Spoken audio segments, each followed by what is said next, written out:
Moi sur les neurotransmetteurs, aujourd'hui on parle de la noradrénaline ou la norépinéphrine. L'Institut du cerveau nous explique que c'est un neurotransmetteur et qu'elle est produite en suivant une séquence biochimique bien précise. La tyrosine, qui a un acide aminé qui est déjà présent partout dans le corps, va se transformer en dopamine grâce à une autre enzyme. Et pour expliquer ça très simplement, la dopamine, on va lui ajouter un peu d'oxygène et elle va se transformer en noradrénaline. De là, elle va être libérée dans l'espace synaptique.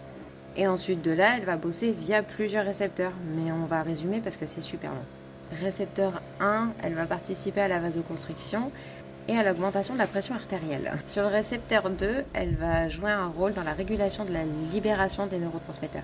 Au troisième type de récepteur, accélération du rythme cardiaque et augmentation de la force de contraction cardiaque.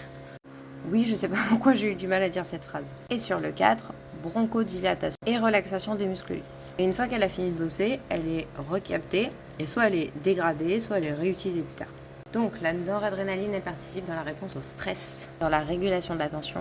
En cas de situation stressante, la libération de la noradrénaline va permettre une augmentation cardiaque, une augmentation de la pression artérielle. Préparer ton corps à l'action. Elle améliore ta vigilance et ta concentration pour une réaction plus rapide.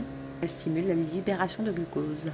Donc on récapitule, c'est un neurotransmetteur, rôle majeur dans la régulation des réactions physiologiques, notamment dans les réponses au stress, la vigilance, la mémoire, l'impulsivité ou l'attention. Elle régule également la pression artérielle et la fréquence cardiaque. Et c'est quand j'ai fini de tourner qu'il a fini son Karcher. Je continue à parler du cerveau tous les lundis, mercredis et vendredis, donc si tu veux en savoir plus sur ton cerveau, pense à t'abonner.